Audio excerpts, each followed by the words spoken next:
जी नमस्कार, मैं अजय वर्मा और आप देख रहे हैं न्यूज नशा।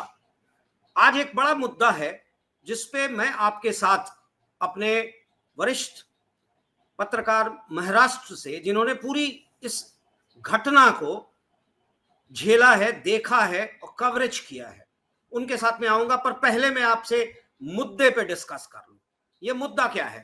ताहुर राणा 2008 घटना तो आपको याद होगी, मुंबई के इस पूरे देश को दहलाने वाला 2028 का जो घटना था, वो शायद आम आदमी के जिंदगी से जुड़ गया, क्योंकि इसमें कहीं ना कहीं common man got punished for no reasons. कहीं ना कहीं इंपैक्टेड रहा पूरा मुंबई, पूरा देश इस टेररिस्ट एक्ट के कारण। और उसके नायक कौन थे?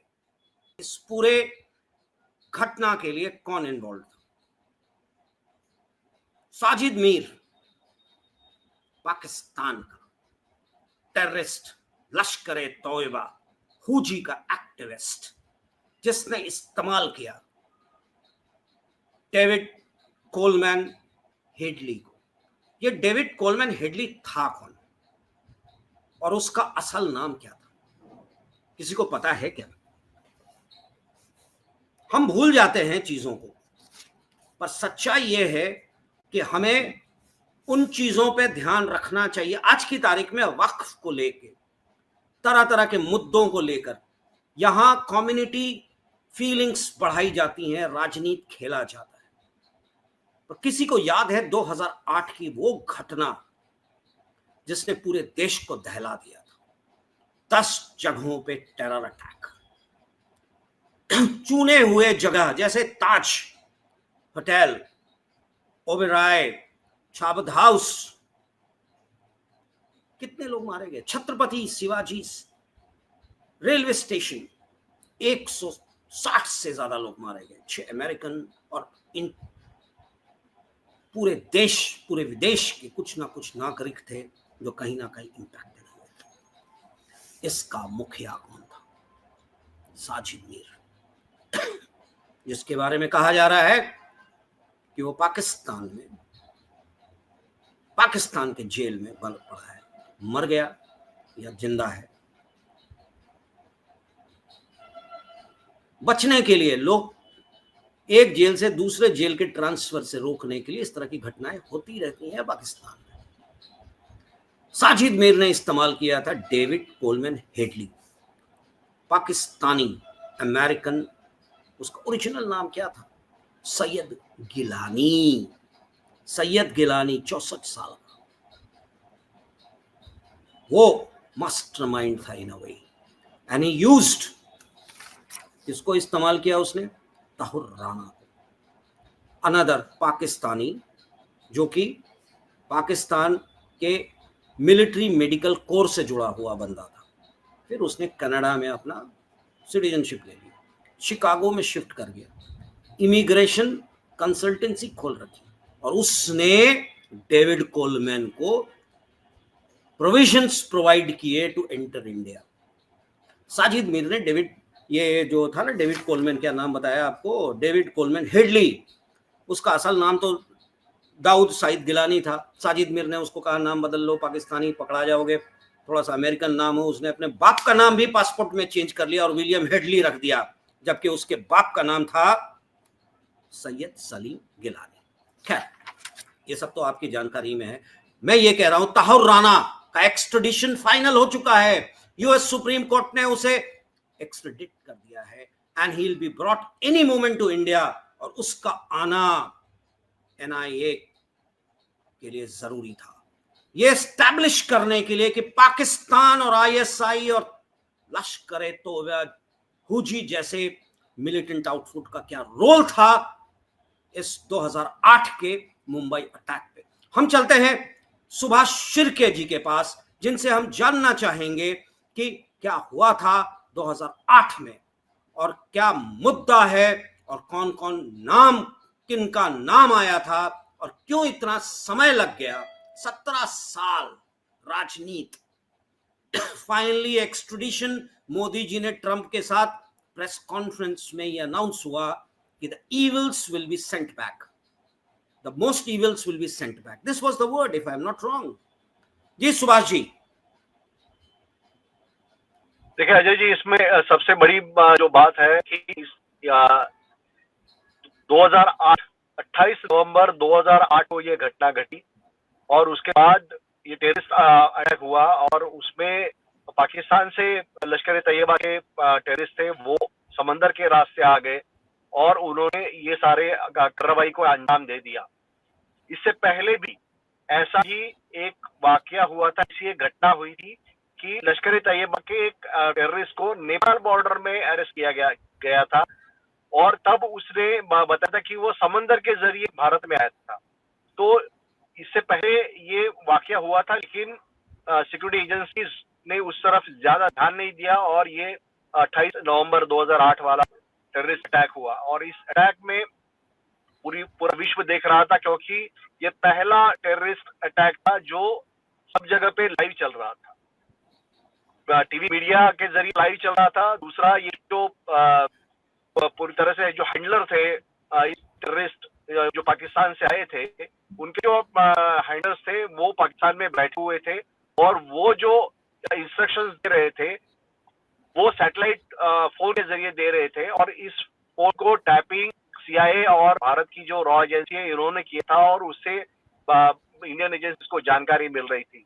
दूसरी तरफ हैंडलर जो थे वो टीवी देखकर जो इंफॉर्मेशन या इंस्ट्रक्शन जो है वो इन टेररिस्ट को दे रहे थे। तो ये पूरा जो मामला था वो पूरा लाइव मामला हमने देखा, लेकिन इसमें तकरीबन 200-250 से ज्यादा लोगों की मृत्यु हो गई थी। उसमें से 29 जो लोग थे वो फॉरेन नेशनल थे, विदेशी नागरिक थे, उसमें अमेरिका के भी थे, इजराइल के भी थे। तो ये पूरा वाकया हमने देखा। पूरा जो उस वक्त 2 दिन पूरा जो देश था वो टीवी के सामने बैठा हुआ था और पूरे मामले को देख रहा था। मुंबई जो देश की आर्थिक राजधानी है उसकी नब्ज पर हमला करने की कोशिश की थी, जो इंडियन इकोनॉमी है उसको पैरालाइज करने की कोशिश इससे की थी। और ये सारा जो मामला था वो डेविड कोलमन हेडली जो CIA का डबल एजेंट था उसके जरिए टेररिस्ट पाकिस्तानी टेररिस्ट इन्होंने किया था। इसका जो बाद में जो पता चला कि इसका फायदा ये हुआ था कि CIA का ये डबल ऑपरेशन था जिसके जरिए वजीरिस्तान में पाकिस्तान वहां पे एयर क्राफ्ट से बम हल की परमिशन नहीं दे रहा था। मुंबई अटैक का दाखिला देकर वहां पर वजीरिस्तान में बम यानी एयरफोर्स से बम गिराने के जो परमिशन था वो पाकिस्तान के जरिए अमेरिका ने हासिल किया। तो यहाँ एक चीज मैं आपसे एक चीज सुभाष जी मैं जानना चाहूंगा, क्या यही कारण था बिकॉज डेविड कोलमन हेडली यानी कि दाऊद सैयद गिलानी, मैं दाऊद सईद गिलानी ही बोलूंगा, डेविड कोलमैन तो उसका फेक नेम है, दाऊद सईद गिलानी को बचाने के लिए US, क्योंकि वो DA का भी इंफॉर्मेंट था, DEA का इंफॉर्मेंट भी था और CIA जैसे कहते हैं डबल एजेंट भी था, क्या यही कारण है कि 35 साल के लिए उसको इम्प्रिजनमेंट दे दिया पर एक्सट्रेडिशन नहीं दिया गया अभी तक, जबकि India had demanded extradition of David Coleman Headley यानी कि दाऊद सईद गिलानी और ताउर रहमान जिसको 14 साल के लिए सिर्फ दिया गया था उसको आपने भेज दिया, दाऊद सैयद गिलानी को क्यों नहीं? जी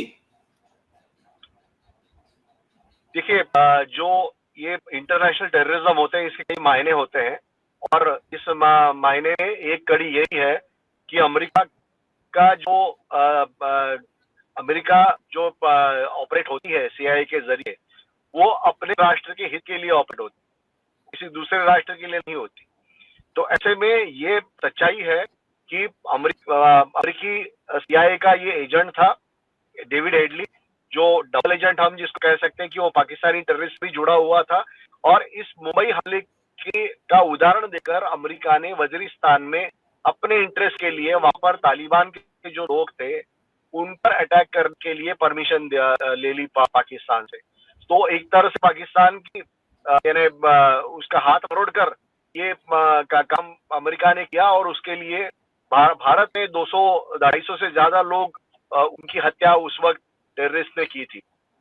तो ये जो मामला है आइसोलेशन में नहीं देखा जा सकता हमें, और इसलिए हमने डिप्लोमेटिक तरीके से अमेरिका के प्रशासन पर तो दबाव डाल के बोलिए या फिर ट्रम्प की जो दोस्ती है नरेंद्र मोदी इनकी, उसका उपयोग करके ताहूर राणा को तो एक्स्ट्राडिशन किया, लेकिन डेविड हेडली का अगर एक्स्ट्राडिशन होता है तो मुझे लगता है कि जो सच्चाई है वो और आगे जनता के सामने आ जाएगी, लेकिन वो अमेरिका के लिए उनके हित में नहीं रहेगा, इसलिए वो नहीं करने देंगे। तो ऐसे में हमें ये देखना होगा कि ताहूर राणा एक कौन है, क्योंकि उसको असली जो 2008 का अटैक है उसमें उसको सजा नहीं हुई है। 2011 के टेररिस्ट एक्ट में, 2 टेररिस्ट एक्ट में उसको सजा हुई है। ऐसा जो आरोपी है वो भारत के कब्जे में आज आ जाएगा। स्पेशल प्लेन से उसको लाया जा रहा है, उससे थोड़ी बहुत इंटेलिजेंस जानकारी हमें मिल जाएगी, लेकिन सबसे बड़ा कार्य जो इंडियन इंटेलिजेंस एजेंसी ने किया है कि विदेश की धरती पे जो आतंकी काम कर रहे हैं उनको तालिबान या अफगानिस्तान में जो लोग हैं जो शूटर्स का काम करते हैं, पैसा देके आप उनसे कोई भी किसी को भी मरवा सकते हो, तो उनको पाकिस्तान में भेज के वहां पे उनका सफाया करने का काम इंडियन इंटेलिजेंस एजेंसी कर रही है। हालांकि ये आधिकारिक रूप में भारतीय एजेंसियां हैं वो उसको मान्य नहीं करेगी, लेकिन ये हो रहा है। और हमने देखा कि पाकिस्तान में पिछले कई दिनों में, कई महीनों में ऐसे अटैक्स हुए हैं। साजिद मीर जो मर चुका है, ऐसा पाकिस्तान गवर्नमेंट कह रही थी, उसको ढूंढना पड़ा और उसके बाद उसको सजा वहां पे गई। अजय जी, नहीं, मैं ये जानना चाहता था, देखिए सुभाष जी, ये राणा का एक्सट्रेडिशन फाइन, वो लाया जा रहा है और स्पेशल टीम भी पहुंच चुकी है, वहां से उसको प्लेन में बैठाएंगे, इंडिया लाएंगे, एनआईए उसका इन्वेस्टिगेशन करेगा, इंटरोगेशन करेगा to establish the role of ISI and the terrorist organisation Pakistan. ठीक, पर मेरा ये पूछना है आपसे, क्योंकि एज अ जर्नलिस्ट मैं आपसे जानना चाहता हूं, क्योंकि आप उस पूरे इंसिडेंट से वाकिफ हैं। ये ताहुर राणा वो जस्ट अपॉन, वो इमिग्रेशन कंसल्टेंट था जिसने कि डेविड कोलमैन हेडली, दाऊद को, सैयद गिलानी को इंडिया एंट्री कराने का उसका काम था। दाऊद आता है, 6 बार उसने इंडिया विजिट किया, 5 बार 2008 के पहले और 6ठी बार 2009-10 में वो आता है। हमें पता नहीं चलता क्योंकि American passport, American name, Dawood Headley, he is not a Pakistani, he is not a Muslim, so he gets entry. Tahur Rahman का रोल उसमें बहुत इंपॉर्टेंट, और कहा जाता है कि ताहुर रहमान भी 2008 के दौरान नवंबर के पीरियड में वो इंडिया विजिट करता है अपनी पत्नी के साथ। वो हापुड़, आगरा, दिल्ली, कोची, अहमदाबाद गुजरात में और मुंबई में वो रहता है। होटल में रनायसा नाम का कोई होटल था, आई डोंट नो, जो रिपोर्ट्स में है, वहाँ रहता है और उसके बाद सारा मटेरियल अरेंजमेंट्स करवाता है।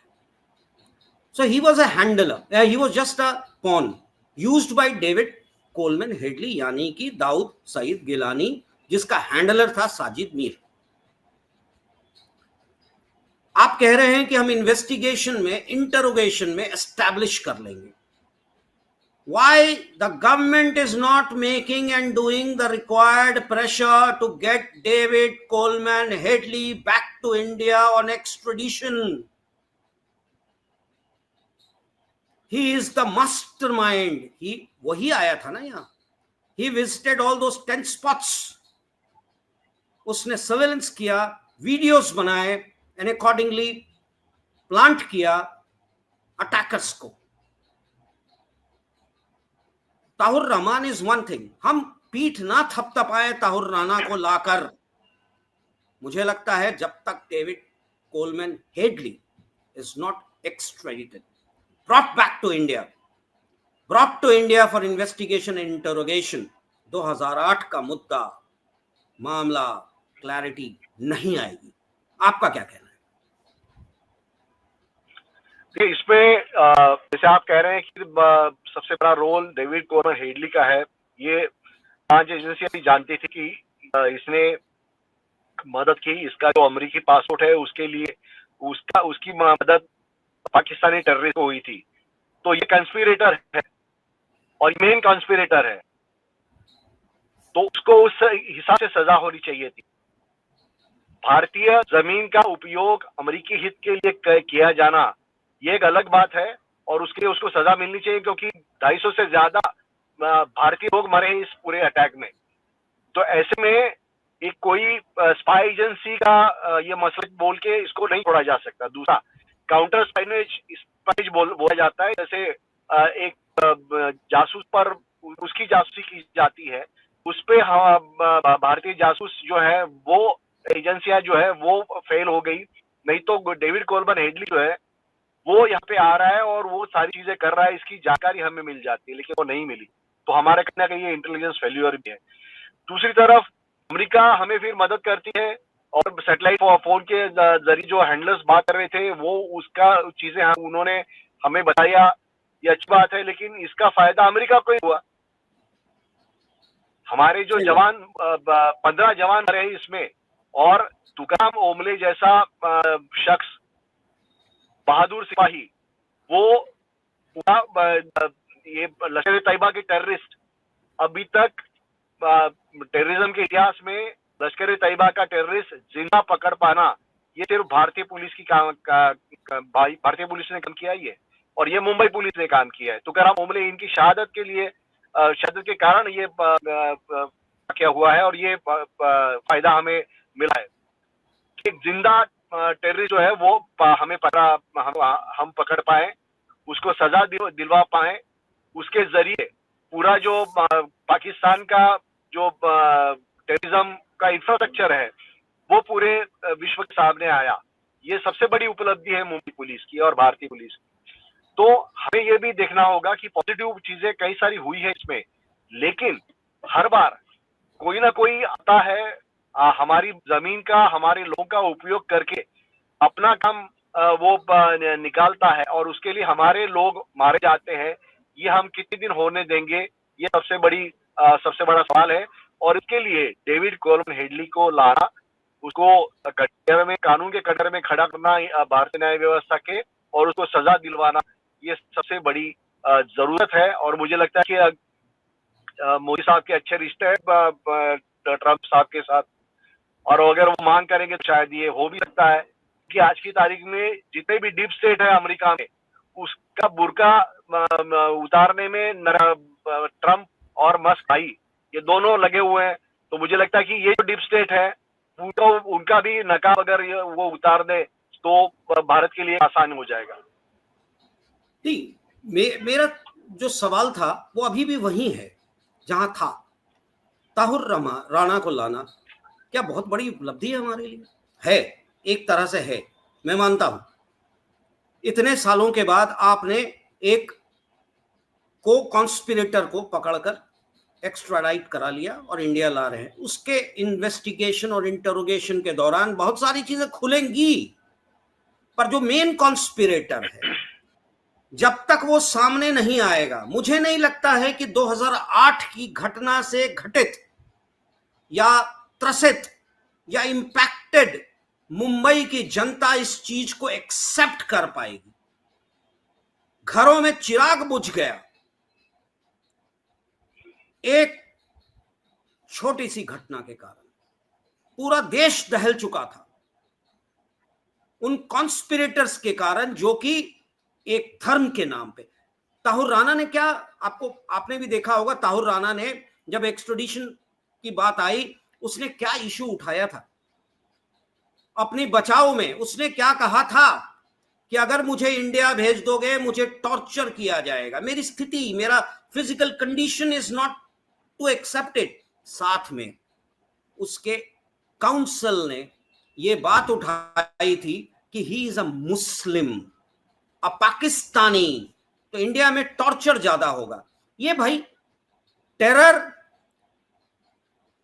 क्या कौम से जुड़ा है? अगर कौम से जुड़ा है तो फिर मेरी बात कहने की कोई जरूरत ही नहीं है। टेरर टेरर है, किसी कौम से जुड़ा हुआ नहीं है। मरने वालों में कौन हिंदू था, कौन ईसाई था, कौन क्रिश्चियन था, कौन किस धर्म का था, कौन जानता था? मरने वाले बेचारे उस टेरर अटैक में कौन क्या था, कौन जानता था? क्या चून के मारा गया था? यह हमें समझना चाहिए और हमें खुलकर इस बात को कहना चाहिए कि 2008 के जो भी कॉन्स्पिरेटर्स थे, they need to be brought back to the dock in India. जी सुभाष जी, आपका क्या कहना है?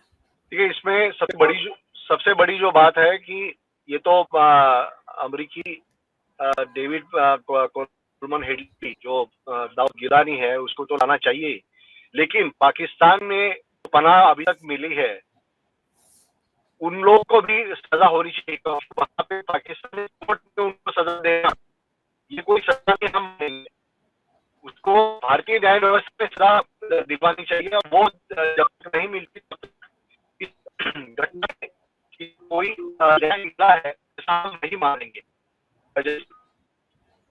जी, आपका वॉइस थोड़ा कट रहा है, लगता है कि आप ट्रैवल पे हैं, तो फिर हम इस मुद्दे को अभी यहीं छोड़ते हैं और फिर हम इस पे आएंगे राणा के इस धरती पे पैर रखते जो बवाल होगा, जो खबरें आएंगी, उस पे हम आपके साथ चर्चा करेंगे। पर हम 2008 को भूलेंगे नहीं और आम जो चीजें हैं, राणा से हम सेटिस्फाइड नहीं है। मुझे लगता है, मैं मतलब देश, राणा तो एक पॉन है, हमें मेन कॉन्स्पिरेटर्स चाहिए अपने डॉक में। 2008 को तभी हम कह सकते हैं कि we live to the cause and the reasons. Thank you very much Subhash ji. और आप हमसे जुड़े रहने के लिए सब्सक्राइब करें YouTube पर, फॉलो करें Twitter पर और लाइक करें Facebook पर। और ज्यादा जानकारी के लिए आपको टाइप करना होगा सिर्फ न्यूज नशा।